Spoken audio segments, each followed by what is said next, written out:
हाय दोस्तों, कैसे चल रही है आपकी 7th फेज की तैयारी।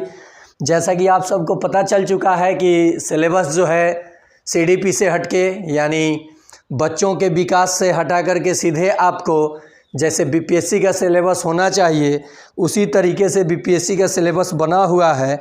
तो आप कैसे इसको क्लियर कीजिएगा और कैसे एग्ज़ाम में क्वेश्चन पूछा जाएगा। जब जीके जीएस बोला जा रहा है तो कैसे क्वेश्चन आएगा, इसकी चर्चा मैं इस वीडियो में करूंगा। ज्योग्राफी का एक पार्ट जो क्लास 6 से रिलेटेड है एनसीईआरटी से, उसी को मैंने समराइज्ड किया है और कुछ एक्स्ट्रा बात मतलब कुछ अधिक जानकारी इसमें दिया जाएगा। तो आप अगर मेरे चैनल पे नए हैं तो एकदम इत्मीनान से खाना पीना बनाकर वीडियो को देखेंगे और इसका एक नोट्स तैयार कर लेंगे। ये 1 से 1.5 महीने का पढ़ाई आपका मैं 15 से 20 मिनट में समराइज्ड कर दूंगा और इसमें से कोई भी क्वेश्चन जब बनेगा तो आप आसानी से इसको करेक्ट मतलब आसानी से टिक करके आ जाइएगा। तो पहले वीडियो देखिए, अंत तक अच्छे से देखिए। अगर समझ में ना आए तो ऐसा उंगली डिसलाइक है कर दीजिए, समझ में आए तो शेयर कर लीजिए, सब्सक्राइब कर लीजिए, यही बोलूँगा। आइए, टॉपिक तो आपको दिख ही रहा है, पृथ्वी की गतियाँ, मोशन ऑफ द अर्थ। जिस पृथ्वी पे हम लोग रहते हैं, इस पृथ्वी ही एक ऐसा ग्रह है जहाँ पे लाइफ एग्जिस्ट यानी जीवन संभव है। क्यों है? तो यहाँ पे देखिए, एक ऐसा कुछ करके चीज़ें हैं, जीवमंडल, स्थलमंडल, वायुमंडल और देखिए जलमंडल, स्थलमंडल और वायुमंडल, और इसी तीनों को मिला करके मिला हुआ जो भाग है जहाँ हम लोग रहते हैं वह है जीवमंडल, सजीव जगत जहाँ सरवाइव करते हैं। तो वो तो हम लोग पढ़ेंगे ही। ये ब्लू प्लेनेट के नाम से जाने जाने वाला हमारा जो अर्थ है, ये अपने कक्ष पर 23.5 डिग्री झुका हुआ है। कक्ष पर कितने डिग्री झुका हुआ है? 23.5 डिग्री। अब ये जो 0 डिग्री इसका लेटीट्यूड है, ये वाला, ये जो मैं दिखा रहा हूँ 0 डिग्री, इसको विषुवत रेखा या इक्वेटर इंग्लिश में कहा जाता है। विषुवत रेखा या इक्वेटर क्या बोला जाता है? इक्वेटर। यहाँ पे जो सन रेज होता है पूरे ईयर, यहाँ पे जो तापक्रम होगा, टेम्परेचर होगा, कभी इधर उधर नहीं होता है और यहाँ पे पूरे वर्ष भर समान तापमान बना रहता है। तो क्वेश्चन आएगा ऑब्जेक्टिव में कि कौन ऐसा पृथ्वी का जगह है जहाँ पे वर्ष भर तापमान समान रहता है? तो आप कहिएगा विषुवत रेखा पर, इंग्लिश में इक्वेटर पर। समझ में आया? इसी के जस्ट ऊपर एक रेखा है 23.5 डिग्री। देखिए, विषुवत रेखा अर्थ को 2 भागों में बांटा, नॉर्थ हेमिस्फीयर और साउथ हेमिस्फीयर, उत्तरी गोलार्ध, दक्षिणी गोलार्ध। तो 23.5 डिग्री जो नॉर्थ लेटीट्यूड है, उत्तरी अक्षांशीय रेखा, इसको कर्क रेखा कहेंगे, और जो 23.5 डिग्री दक्षिणी अक्षांश रेखा है, ये साउथ लेटीट्यूड, इसको मकर रेखा कहेंगे। और ये मकर रेखा, कर्क रेखा और ये जो रेखा हम दिखा रहे हैं, क्या ये एक्चुअल में है? नहीं, ये वास्तविक रेखाएं हैं। सॉरी, गलती हो गया, रियल लाइंस नहीं है, ये वर्चुअल है, आभासी है। इसको माना गया है, इसका निर्धारण नहीं हुआ है, इसको मान लिया गया, इसी को मान के पढ़ा जाता है। तो देखिए, इसको तो आपने पढ़ा। अब ये जो अर्थ है रोटेशन भी करता है और रिवॉल्यूशन भी करता है। तो देखिए, ये मार्कर को देखिए ज़रा गौर से। जब ये मान लीजिए यहाँ पे बंधा गया है और अपने ही जगह पे ऐसे घूमेगा ऐसे, तो इसको कहेंगे रोटेशन।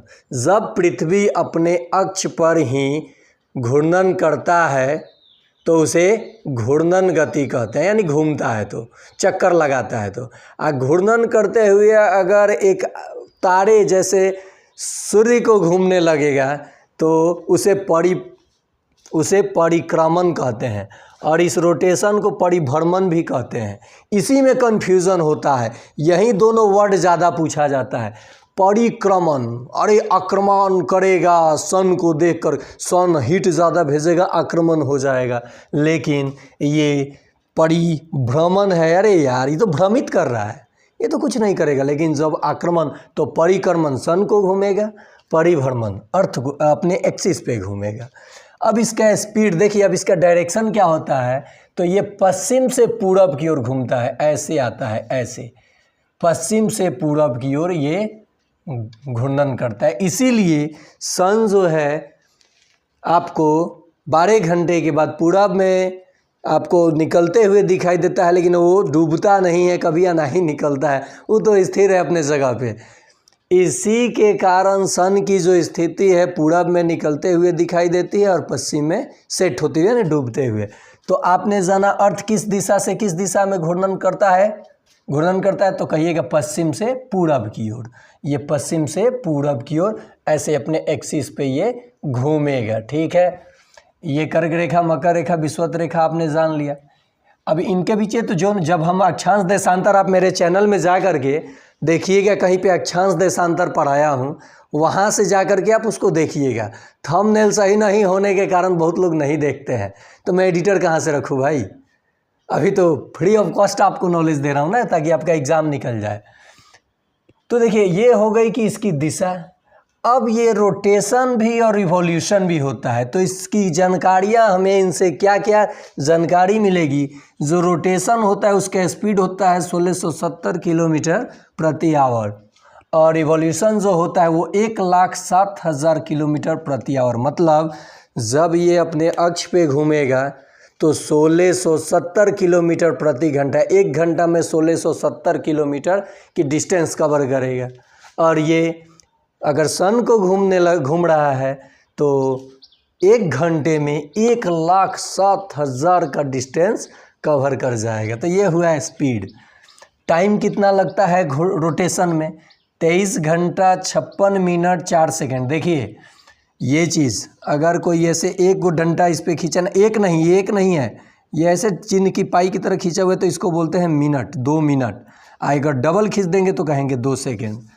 तो जो अर्थ है उसकी घूर्णन का जो टाइमिंग है 23 घंटा 56 मिनट 4 सेकेंड, इसी को हम लोग 24 घंटा मान लेते हैं। इसीलिए 12 घंटा का दिन और 12 घंटा का रात अर्थ पे होता है, लेकिन सन सेट कभी नहीं होता है, ये भ्रम नहीं रखिएगा। रिवॉल्यूशन देखिए कितने दिन में होता है, 365 दिन 5 घंटा 48 मिनट 46 सेकंड में। इसी को 306 घंटा मान लिया जाता है। इसको पूरे मिला करके कितना मिला दिया जाता है, 6 घंटा। तो 6 गुने 4, ये तो 1 साल की घूर्णन परिभ्रमण हुई, परिक्रमण। तो 6 चौका 24 घंटा 4 साल पे होगा ना, तो प्रत्येक लीप ईयर में कितना दिन हो जाएगा, 366 दिन। क्यों, इसी के कारण। और वो दिन 4 साल के बाद फरवरी मंथ में जोड़ के आता है। जैसे मोरारजी देसाई जी का जन्म दिवस 4 साल पे मनता है, वैसे भी जो 29 तारीख को धरती पे आएंगे उनका जन्म 4 साल पे जन्म दिवस मनाया जाएगा। क्या अजीब गजीब ये कंडीशन चल रहा है हमारे अर्थ पे। रोटेशन का जो केस है बाबू, इसमें हमें जानकारी मिलती है। क्या क्या जानकारी, दिन और रात, यानी इसको हम लोग दैनिक गति भी कह सकते हैं और इसको परिभ्रमण भी कह सकते हैं। हवाओं और धाराओं का दिशा घूर्णन गति के कारण बदलता है। कहा जाएगा कि अर्थ पे हवा का डायरेक्शन क्यों बदलते रहता है, तो कहिएगा घूर्णन गति के कारण। इसमें देखिए दिन रात का बड़ा और छोटा होना रोटेशन रिवॉल्यूशन के कारण, ऋतु परिवर्तन मतलब सीजन चेंज रिवॉल्यूशन के कारण, कर्क तथा मकर रेखा का निर्धारण रिवॉल्यूशन के कारण, विषुव तथा उपसौर अपसौर का केस, तो ये मैं बताऊंगा आपको कि उपसौर और अपसौर होता क्या है आगे चलकर। आप पूरे बने रहिए मेरे वीडियो में, थोड़ा सा भी स्किप कीजिएगा तो अगला टर्म समझ में नहीं आएगा। तो ये मैं बताऊंगा। तो ये विषुव तथा उपसौर अपसौर की केस इसी के कारण होता है। ध्रुवों पर 6 महीना दिन 6 महीना रात, ये जो ध्रुव है ना, यहाँ पे तिरछा, यहाँ पे सनलाइट एक तरफ एक बार 6 महीना जाएगा तो 6 महीना जइबे नहीं करेगा। तो पूछा जाएगा 6 महीना दिन 6 महीना रात कहाँ होता है, तो कहिएगा पोल पे, याद रहेगा। तो जी ठीक है। तो ये आपने समझा कि रोटेशन और रिवॉल्यूशन का क्या क्या केसेस है और स्पीड कितना है दोनों का और क्या प्रभाव पड़ता है अर्थ के कर्क रेखा को, विषुवत रेखा को, और जिसे हम लोग भूमध्य रेखा, भूमि की मध्य रेखा, भूमध्य रेखा के नाम से भी जानते हैं, इसको हमने देखा, ध्रुव को देखा, इस कितने अक्ष पे झुका हुआ है और समतलीय अक्ष। अब ज़रा एक चीज़ जान लीजिए, आधे भाग पर जब सनलाइट आएगा तो आधे भाग पे ही ना दिन होगा और आधे भाग पर रात। तो प्रदीप्त वृत्त इसको क्या कहते हैं, इस जो सर्कल का लाइन होगा इसे प्रदीप्त वृत्त कहेंगे। तो ये सारे केसेस हमने समझा। अब देखिए समझेंगे इस चीज़ को, ये बहुत इम्पॉर्टेंट है, यहाँ जानना हम लोगों को ज़रूरत है। ये जो सन है 4 डायरेक्शन मैंने दिया हुआ है। जनरली आपके अर्थ पे कितने सीजन होता है, तो 4 आप कहिएगा ना। वो सीजन देखिए कैसे बदलता है, यहीं रिवॉल्यूशन के कारण रोटेशन करते हुए रिवॉल्यूशन करता है, इसीलिए हम लोगों को अर्थ के गति का पता नहीं चल पाता है, नहीं तो पक्का पता चलता है।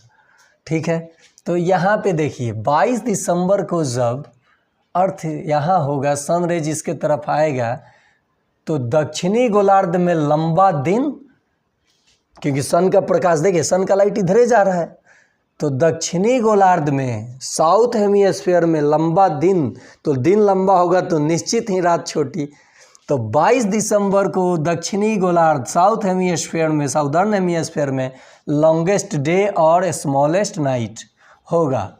नेक्स्ट है आपका 21 जून को उत्तरी गोलार्ध में सबसे लंबा दिन और सबसे छोटी रात होगी। अब ज़रा देखिए ये विषुव की स्थिति कब बन रही है, 21 मार्च।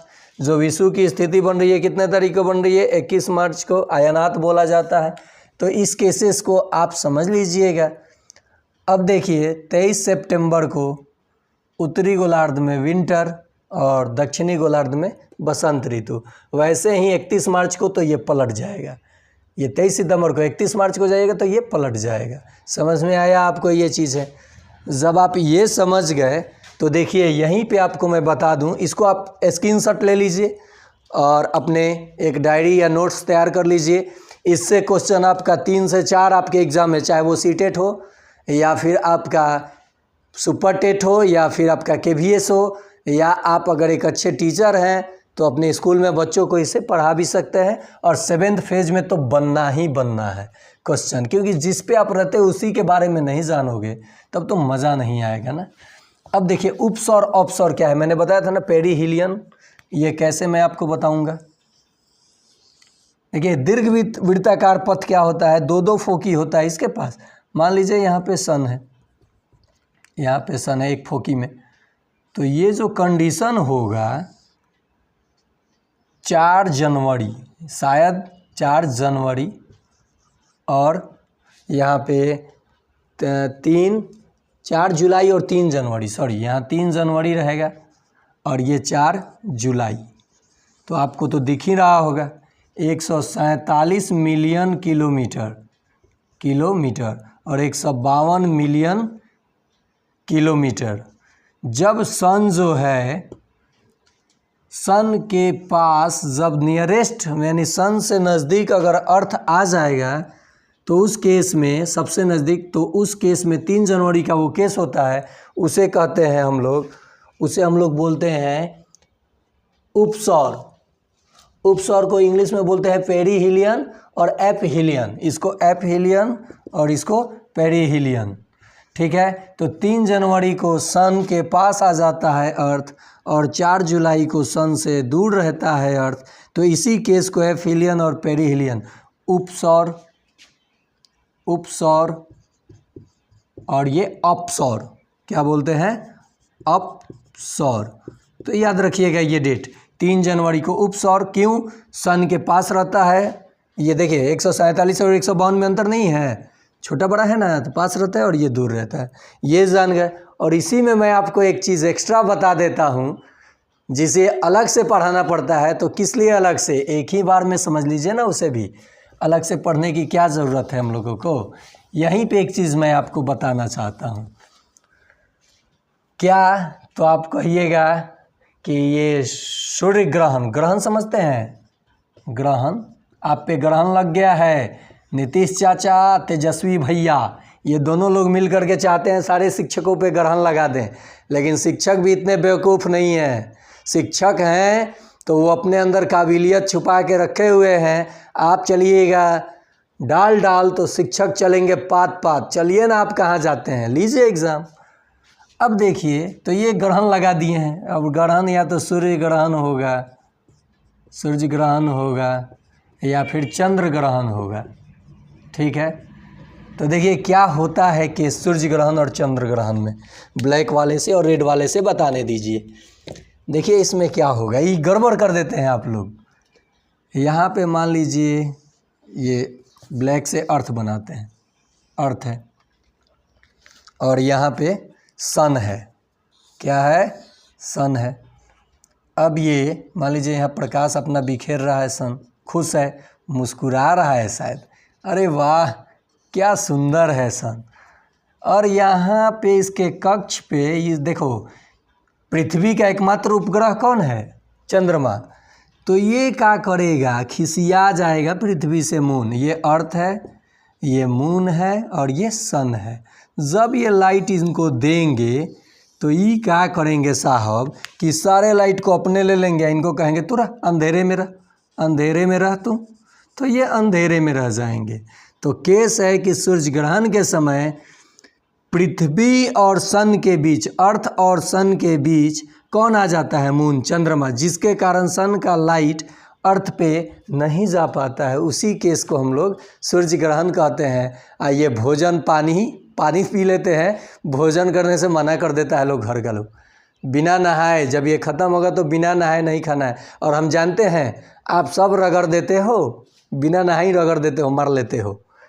देखिए अब इस केस में क्या होगा, अब ये आग बबूला हो जाएगा अर्थ इन पे। अरे चोट्टा तू मेरे सामने आया है, रोक रोक, हम क्या कर, सन तो अपने जगह पे रहेगा।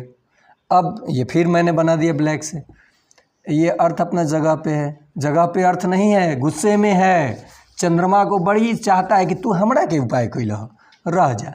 तो अब क्या करेगा ये कि अपने अक्ष, ये जो इसके दीर्घवृत्ताकार पथ पे चंद्रमा घूम रहा था, जैसे ही यहाँ पहुँचेंगे एक सिधाई में मून साहब, और यहाँ है सन, यहाँ है सन, तो कहेगा अच्छा तू हमार काम तमाम कर रहा है, अर्थ है, क्या है, अर्थ, तल्ला तहार हम और काम तमाम कर देता नहीं।